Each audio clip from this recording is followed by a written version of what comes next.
قیامت کب آئے گی؟ اس کے جواب میں رسول کریم صلی اللہ تعالیٰ علیہ وسلم نے مخفی انداز میں ارشاد فرمایا، جتنا پوچھنے والے کو معلوم ہے اتنا ہی پوچھے جانے والے کو بھی۔ ہاں یہ اور بات ہے کہ میں اس کی علامتیں تمہیں بتا دیتا ہوں۔ پھر فرمایا جب تم دیکھو گے کہ عورت اپنا سردار جننے لگ جائے، مطلب یہ ہے کہ ماں باپ پر لو بچے حکومت کرنے لگ جائیں، اور ننگے پیر چلنے والے نیچ ذات کے لوگ بڑی بڑی بلڈنگوں میں فخر کرنے لگ جائیں، بڑی بڑی عمارتوں پر فخر کرنے لگ جائیں، حکومتیں اور کرسیاں ان کے ہاتھوں میں آ جائیں، اور پھر جب تم دیکھو کہ گانے باجے کی کثرت ہو جائے، یہ دوسری احادیث کا مفہوم بھی اس میں آپ کے ساتھ رکھ رہا ہوں، زنا عام ہو جائے، تب تم انتظار کرو کہ قیامت بہت قریب آ چکی۔ میرے عزیزو، حضرت عمر فاروق رضی اللہ تعالیٰ عنہ فرماتے ہم سب سن رہے تھے اور وہ اجنبی آیا اور سوالات کیا اور چلا گیا۔ حضرت عمر کہتے ہیں میں فوراً مجلس سے اٹھ کر باہر گیا کہ اس کو پکڑ کر کے پوچھوں کہ اتنے اہم سوالات کہاں سے لایا تھا، لیکن رسول پاک صلی اللہ علیہ وسلم نے مجھے بلایا، ادھر آؤ عمر۔ وہ کوئی مسافر نہیں تھا، وہ جبرائیل امین تھے جو تمہارا دین سکھانے آئے تھے۔ اتاکم جبرائیل یعلمکم دینکم، وہ تمہارا دین سکھانے تمہیں آئے تھے۔ بہرحال یہ حدیث جبرائیل اس کو کہتے ہیں۔ اس میں جو لفظ آیا ہے کہ تم اللہ کی عبادت ایسے کرو جیسے تم اسے دیکھ رہے ہو، یہ ہماری پوری زندگی کا حصہ ہونا چاہیے، پوری زندگی کا حصہ۔ اسی لیے میرے آقا صلی اللہ تعالیٰ علیہ وسلم سے سوال کیا گیا تھا، صحابہ نے پوچھا دنیا کی طاقتور چیزوں میں بڑی طاقت والی چیز کون سی ہے؟ ترتیب وار حضور اکرم صلی اللہ تعالیٰ علیہ وسلم نے ارشاد فرمایا لوہا ہے، لوہا بہت مضبوط چیز ہے۔ صحابی نے پوچھا کیا اس سے بھی زیادہ طاقتور کوئی چیز ہے؟ کہا ہاں اس سے بھی زیادہ اگر طاقت آگ میں ہے، کیونکہ آگ لوہے کو پگھلا دیتی ہے۔ پوچھنے والے نے کہا کیا آگ سے بھی زیادہ طاقت کسی میں ہے؟ حضور نے فرمایا ہاں پانی میں ہے، پانی آگ کو بھی بجھا دیتا ہے، پانی کی طاقت بہت زیادہ ہے، سونامی پانی ہی سے تو آتا ہے۔ اور اس کے بعد پھر پوچھنے والے نے کہا کیا پانی سے بھی زیادہ طاقت کسی کی ہے؟ آپ صلی اللہ علیہ وسلم نے فرمایا ہاں دنیا میں سب سے زیادہ طاقت ہوا کے اندر ہے، وہ پانی ہو کہ لوہا ہو کہ آگ ہو، سب کو ہوا اڑا لے جاتی ہے، اور ہوائیں جب جوش میں آئیں یا جلال میں آئیں تو بڑے بڑے پہاڑ بھی کھسک سکتے ہیں۔ ہواؤں کی طاقت کا اندازہ تم نہیں لگا سکتے، گھروں کی چھتیں اکھاڑ لیں گی اور لوگوں کو تہس نہس کر دیں گی ہوائیں اگر جلال میں آئیں۔ تو پھر پوچھنے والے نے پوچھا کیا اس سے بھی زیادہ طاقت کسی کے اندر ہے؟ حضور پاک صلی اللہ علیہ وسلم نے فرمایا ہاں ایک چیز میں ہے اور اس سے زیادہ پھر کسی کی چیز میں نہیں۔ پوچھا وہ کیا ہے؟ میرے آقا صلی اللہ علیہ وسلم فرماتے ہیں اس ہاتھ میں ہوا سے زیادہ طاقت ہے جو اللہ کی راہ میں عطا کیا تو دوسرے ہاتھ کو خبر نہ ہوگی۔ یہ اخلاص والا ہاتھ، اخلاص والا ہاتھ کہ اسے خود خبر نہ ہوئی ہو کہ اس نے اللہ کی راہ میں دیا ہے تو کتنا دیا، کیسے دیا۔ میرے عزیزو یہ اس کو اخلاص کہتے ہیں، یہ خالص اللہ کے لیے دیا، خالص اللہ کے لیے دیا، اس کی طاقت بہت زیادہ ہے۔ اب آپ کو میں وہ نکتہ بھی سمجھا دوں، اولیاء اکرام کی کرامتیں سنتے رہتے ہیں، میاں وہ کیا کھا کر کے اتنی طاقت بنائے تھے۔ غوث پاک رضی اللہ تعالیٰ عنہ بغداد میں بیٹھے ہوں اور دریا میں اگر سیلاب یا طوفان آ جائے اور کشتی بھنور میں پھنسنے لگے تو کئی واقعات ہیں کہ کشتی میں بیٹھے ہوئے مسافروں نے دیکھا کہ غوث پاک تشریف لائے، ان کی کشتی کو سل دیا، سنبھالا۔ جن کشتیوں میں پھٹن تھی یا پانی آ رہا تھا، یہ طاقت کیسے، یہ تصرف کیسے ان کے پاس حاصل ہوا؟ کوئی کھانا پانی ایسا ہے دنیا میں جس کو کھانے کے بعد اتنی بڑی طاقت مل جاتی ہے؟ میرے عزیزو یہ اولیاء کاملین کے پاس جو بھی طاقت تھی وہ اخلاص کی طاقت تھی، وہ جو عمل کرتے تھے وہ خالص اللہ کے لیے کرتے تھے، خالص اللہ کے لیے، اور وہ اپنے آپ کو تک فنا کر چکے ہوتے اللہ رب العزت کی بارگاہ میں۔ اسی لیے میرے عزیزوں ان طاقتوں کے سامنے دنیا کی کوئی طاقت ٹک نہیں پاتی. اخلاص کی طاقت. آج تم کر کے تو دیکھو, اللہ رب العزت کی بارگاہ میں اگر مخلص ہو گئے تو شیطان جو چیلنج کر کے آیا تھا اللہ کی بارگاہ میں, لَأَقْعُدَنَّ لَهُمْ صِرَاطَكَ الْمُسْتَقِيمَ, مولا میں تیرے سیدھے راستے پر بیٹھ جاؤں گا, جو بھی تیرے سیدھے راستے سے گزرے گا میں اس کو بہکاؤں گا, کبھی دائیں جانب سے, کہیں بائیں جانب سے, کبھی آگے سے, کبھی پیچھے سے. قرآن کی آیت میں بتا رہا ہوں آپ کو, 8ویں پارے میں اللہ نے فرمایا, شیطان یہ چیلنج کیا اللہ سے, قیامت تک تو مجھے مہلت دے دے, میں تیرے بندوں کو بہکاؤں گا. اور پھر اللہ تبارک و تعالیٰ سے وہ کہتا ہے کہ ان سب کو سیدھے راستے سے میں ہٹاؤں گا. لیکن شیطان نے اخیر میں ایک جملہ یہ بھی کہا, مولا یہ جتنے بھی سیدھے راستے پر چلیں گے ان کو بہکا تو دوں گا, الا عبادک منہم المخلصین, مگر تیرے وہ بندے جو اخلاص کے ساتھ تیری عبادت کرتے ان پر میرا داؤ نہیں چل سکے گا, میں انہیں نہیں بہکا سکوں گا. اب اندازہ کرو کہ شیطان جس کے پاس ساری طاقتیں آ جاتی ہیں باطل طریقے سے وقتی طور پر, وہ عاجز آ گیا, تو پھر دنیا کی یہ چھوٹی موٹی طاقتیں تمہارا کیا بگاڑ لیں گی؟ اگر اخلاص تمہارے اندر آ جائے, خلوص کی دولت آ جائے. دنیا میں جو کچھ بھی کر رہے ہو سب دکھاوے کے لیے نہیں ہے. کچھ عبادتیں ایسی ہیں جو تمہارے ساتھ راز رہے تمہارے اور تمہارے پروردگار کے بیچ. ہر بات کی تشہیر کرنا ضروری نہیں ہوتا کہ لوگوں کی مدد آپ نے کیا تو پیپر میں چھاپ دیا, اور آپ کوئی نیکی کر رہے ہیں تو ضروری نہیں ہوتا کہ ہر چیز کی تشہیر کی جائے. ہاں کچھ چیزوں میں حکمت اور مصلحت ہو سکتی ہے کہ لوگوں کو نیکی کی طرف بلانے کے لیے اعلان کیا گیا ہو, لیکن ہر چیز میں نہیں. عزیزان گرامی وقار, اخلاص جب کسی کے پاس ہو تو ایک اور حدیث میں آپ کو بتا دوں, بندے جو عبادت کرتے ہیں یہاں پر دنیا میں بھی سب کا کچھ نہ کچھ ایک غرض ہے, کچھ نہ کچھ ایک مقصد ہے. آپ نماز کے لیے آئے ہیں یا نیکیاں کر رہے ہیں یا گناہوں سے بچ رہے ہیں تو کوئی تو غرض ہوگی.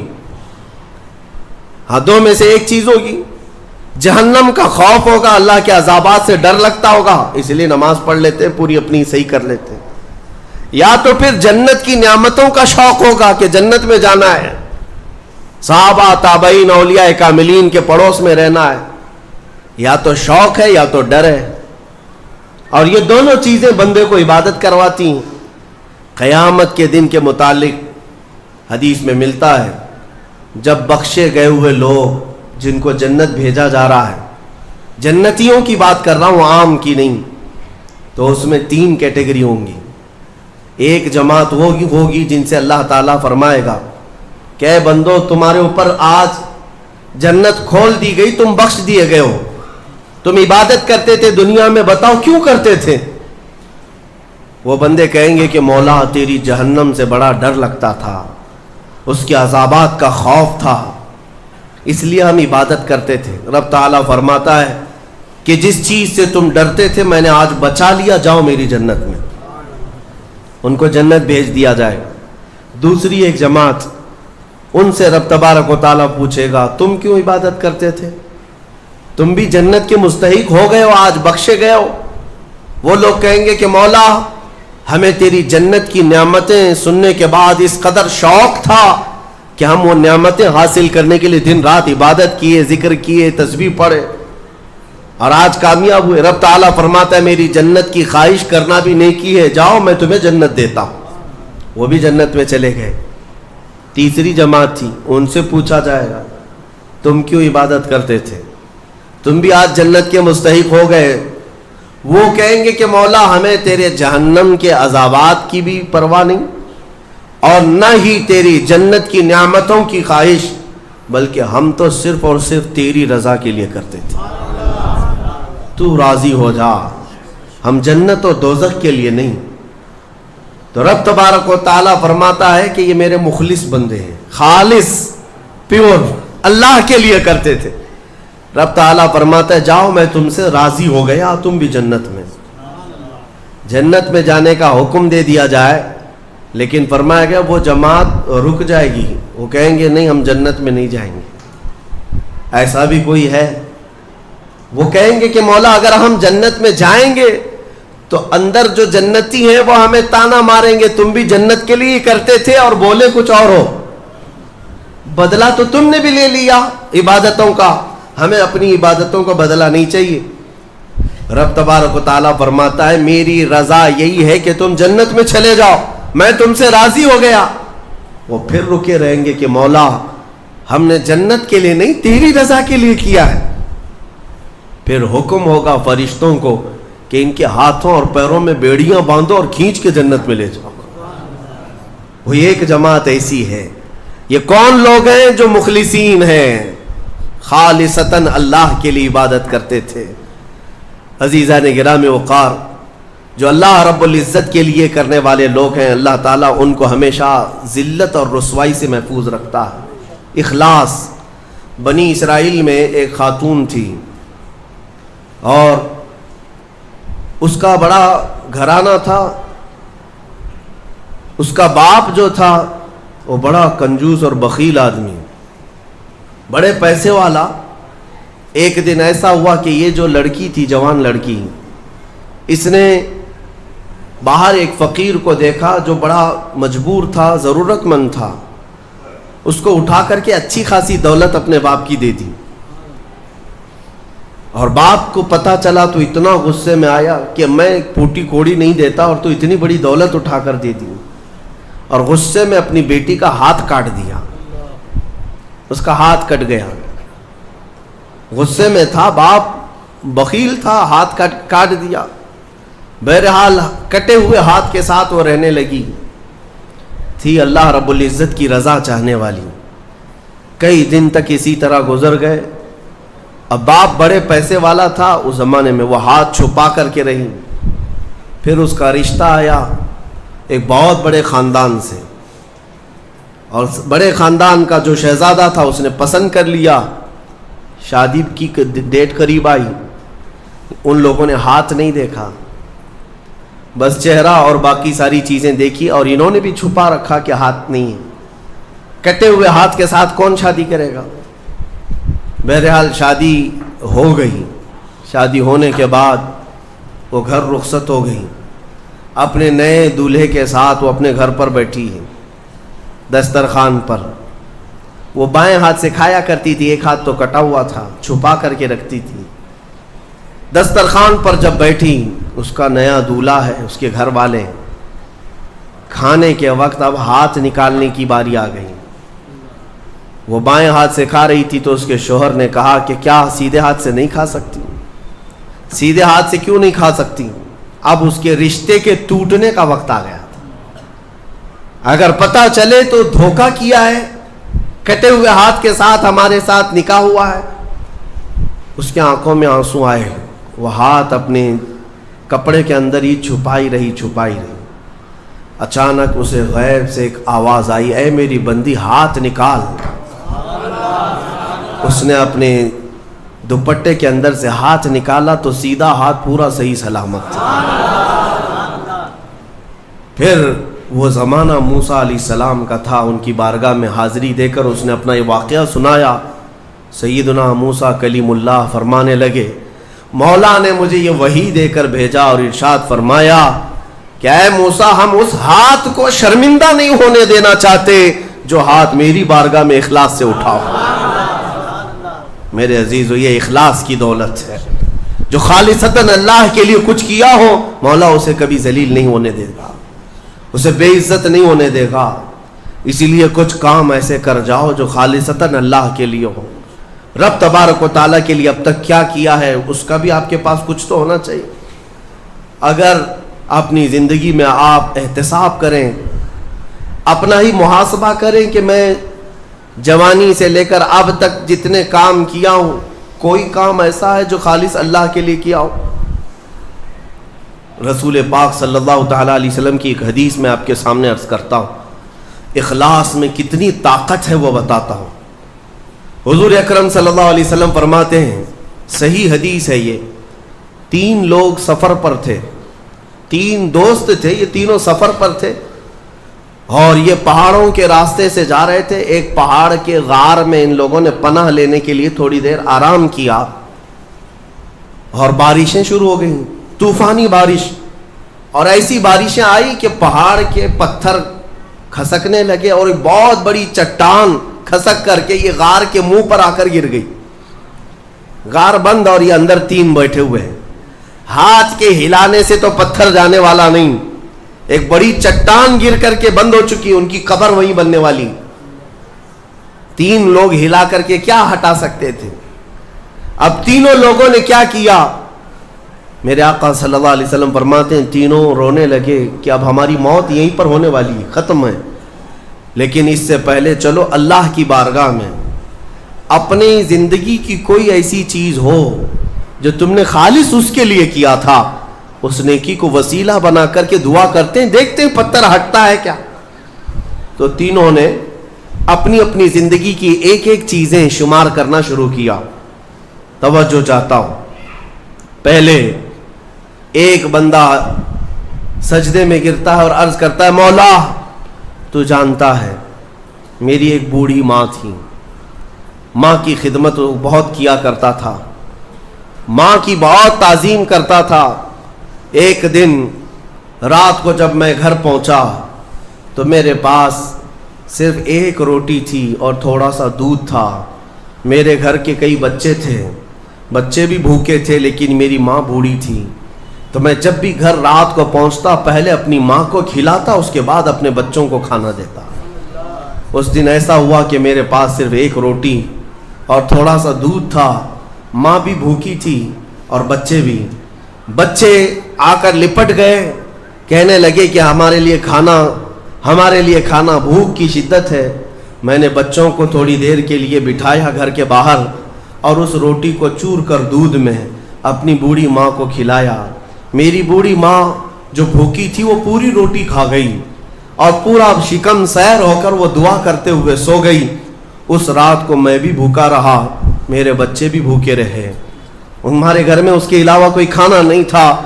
اے رب ذوالجلال, میں نے اپنی ماں کے ساتھ یہ جو حسن سلوک کیا خالص تجھے راضی کرنے کے لیے, خالص تجھے راضی کرنے کے لیے. مولا اگر یہ میری نیکی تجھے پسند ہے تو یہ چٹان کو ہٹا دے. وہ دعا کر رہا تھا, چٹان تھوڑی کھسک گئی, اپنے آپ کھسک گئی, لیکن اتنی نہیں کہ وہ نکل سکیں. دوسرا جو ساتھی تھا وہ سجدے میں گرا اور وہ دعا کرنے لگا. یہ پوری حدیث پاک موجود ہے جس کو میرے آقا نے بیان کیا. میرے عزیزو, زندگی میں کوئی ایسی چیز ہو جو اللہ کے لیے کیا ہو, پھر دیکھنا زندگی کی مصیبتیں آئیں, اسی نیکی کو تم اللہ کی بارگاہ میں رکھ سکتے ہو. دوسرا سجدے میں گرتا اور کہتا ہے مولا تو بہتر جانتا ہے میں اپنی چچیری بہن کا عاشق ہو گیا تھا. اس کی چچیری بہن تھی, چاچا کی بیٹی, عاشق ہو گیا اور ہم دونوں میں معاشقہ چلنے لگا, ایک دوسرے سے محبت کرنے لگے. ایک دن ایسا آیا کہ ہمارے گھر والے اور اس کے گھر والے سب باہر چلے گئے, ہم دونوں تنہا رہ گئے اور ہم دونوں ایک کمرے کے اندر آئے. ہم دونوں نے گناہ کرنے کا ارادہ کر لیا.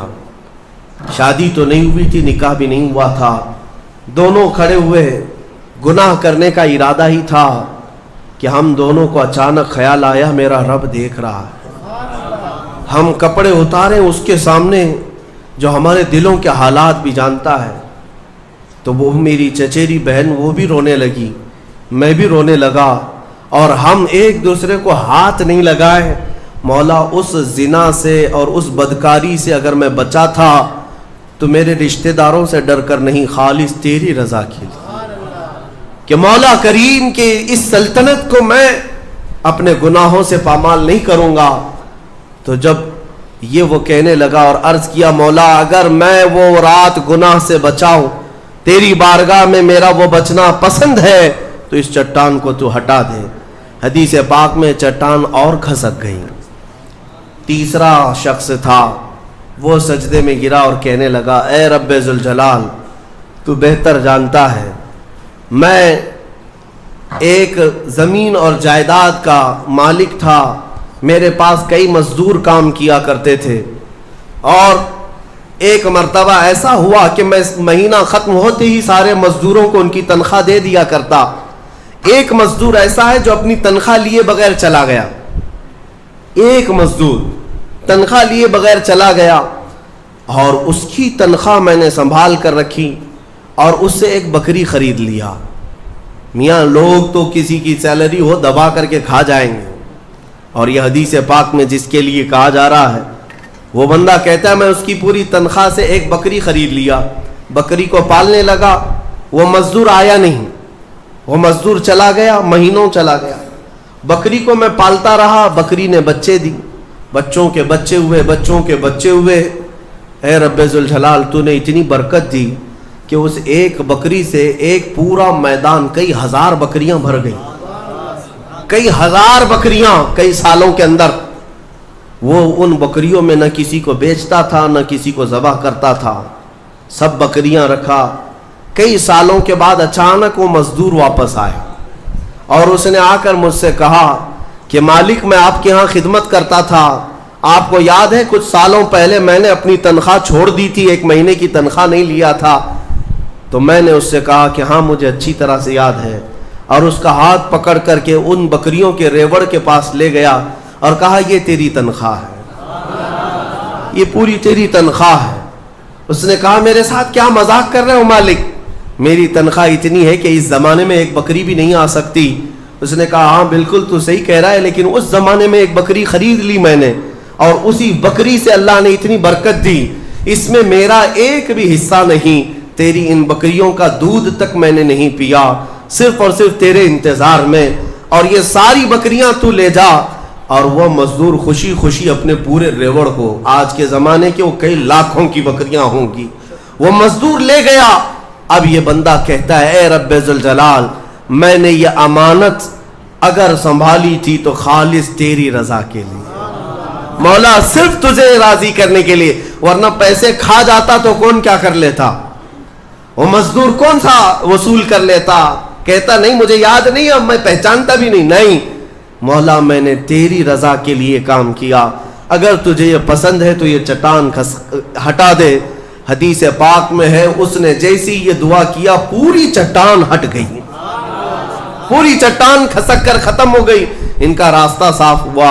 پتہ یہ چلا حدیث پاک کا یہ مفہوم ہے. میرے عزیزوں میں اب آپ کے سامنے عرض کرتا ہوں, ایسی بڑی بڑی چٹانیں آج بھی ہم پر گر رہی ہیں, مصیبتوں کی چٹانیں, ظلم کی چٹانیں, لوگوں کے تان و تشنی اور لوگوں کی گالی گلوچ کی چٹانیں. ان چٹانوں کو کھسکانے کے لیے تمہارے پاس اخلاص والی کوئی نیکی موجود ہے. رب تبارک و تعالیٰ کی بارگاہ میں کبھی یوں عرض کرتے کہ مولا میں نے خالصتاً ایک رات تیرے لیے کھڑے ہو کر پکارا تھا جب سب لوگ سو رہے تھے, میں صرف تجھے راضی کرنے کے لیے عبادت کیا. مولا اگر تو راضی ہے تو ان فلسطین کے بچوں پر رحم کرتے. ہمارے پاس ایسی کوئی چیز ہے جو ہم عرض کر سکیں. آج دعائیں کہاں نہیں ہو رہی ہیں, دعائیں سب جگہ ہو رہی ہیں, اجتماعی دعائیں ہو رہی ہیں, ہر خطبے میں, ہر نماز میں, ہر جگہ دعائیں ہوتی ہیں. لیکن میرے عزیزو شاید وہ اخلاص سے خالی ہو گئے ہیں. ایک بات یاد رکھنا, حرام لقمے پیٹ میں پڑے ہوں, حرام کمائی گھر میں پڑی ہو, تو حدیث پاک میں اس کی کوئی دعا آسمان تک نہیں جاتی, کوئی دعا آسمان تک نہیں جاتی.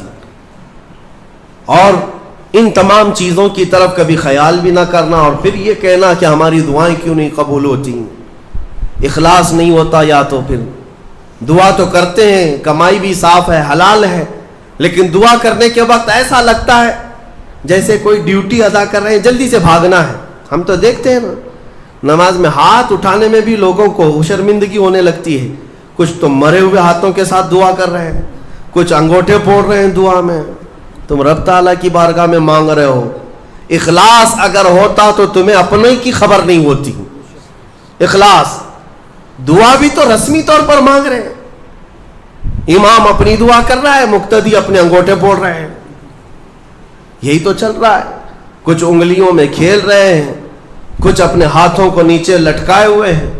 میرے آقا صلی اللہ تعالیٰ علیہ وسلم جب دعا کرتے ہیں, صحابہ کہتے ہیں کبھی کبھار حضور روتے ہوئے اتنی بلند ہاتھ اٹھا لیتے کہ حضور کے بغلوں کی سفیدی نظر آتی تھی. خانہ کعبہ کے پاس حرم پاک میں کبھی حضور دعا کرتے ہیں. میرے عزیزو دعا ایک طرح سے بھیک مانگنا ہے, اور وہ بھی پروردگار عالم کی بارگاہ میں.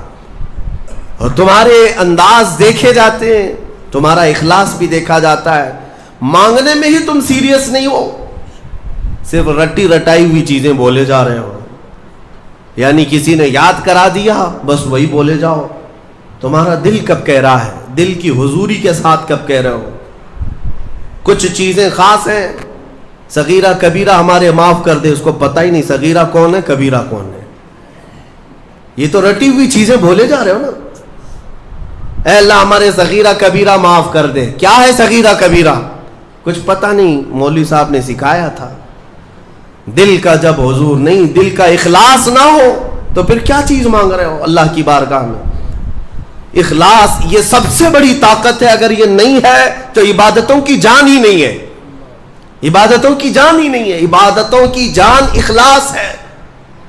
یہاں تک کہ امام غزالی رحمۃ اللہ تعالی علیہ نے ایک واقعہ ایسا بھی لکھا ہے, وہ پڑھنے کے بعد مجھے بڑی حیرت ہوتی ہے. ایک بزرگ تھے, 30 سال تک انہوں نے پہلی صف میں کھڑے ہو کر نماز ادا کی. 30 سال تک ایک بھی نماز ان کی تکبیر اولا بھی نہیں چھوٹی امام کے پیچھے. تکبیر اولا, امام جب پہلی تکبیر باندھ رہا ہے اس تکبیر میں وہ حاضر رہتے تھے. جماعت تو دور کی بات ہے, چھوٹنا, پہلی تکبیر کبھی نہیں چھوٹی 30 سال تک. 30 سال کے بعد ایک دن ایسا اتفاق ہوا کہ وہ مغرب میں لیٹ ہو گئے, 1 رکعت ہو گئی تھی. اور 30 سال کے بعد صفیں بھر گئی تھی, پیچھے جگہ ملی.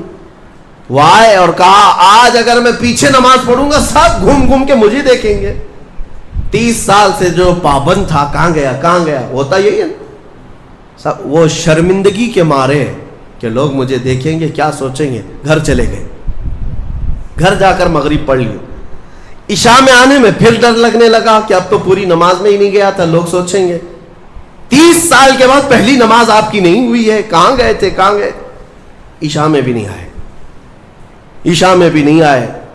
اس زمانے میں ایک بڑے کامل بزرگ تھے, ان کو خبر کی گئی آج ایک بڑا حادثہ ہو گیا ہمارے شہر میں. کہا کیا؟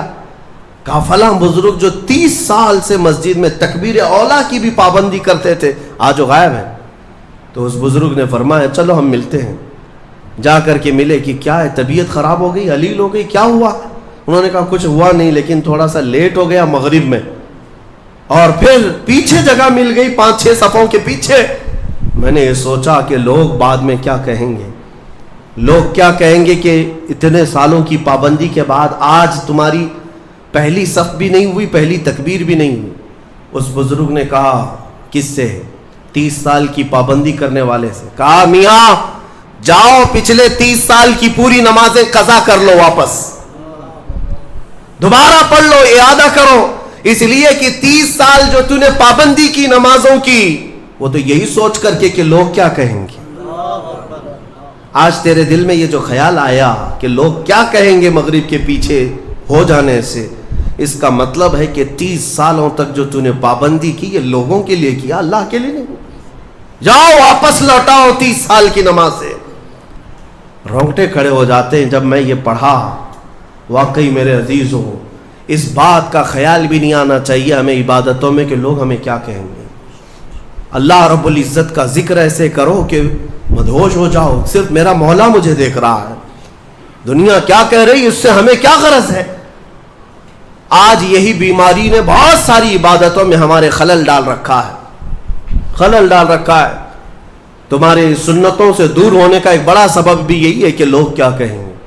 یہ کبھی نہیں سوچتے کہ قبر میں جاؤں گا تو مصطفیٰ کیا کہیں گے, میرے آقا صلی اللہ تعالی علیہ وسلم دیکھیں گے تو کیا کہیں گے. یہ کیوں خیال نہیں آتا؟ اگر اسی حالت میں دنیا سے چلا گیا, جیسے آج آوارہ گردی میں ہوں, نشہ میں ہے, سنتوں سے دور ہے, اٹھا کر جب مجھے قبرستان لے جایا جائے گا, میرے آقا اگر دیکھیں, میرے آقا کیا کہیں گے.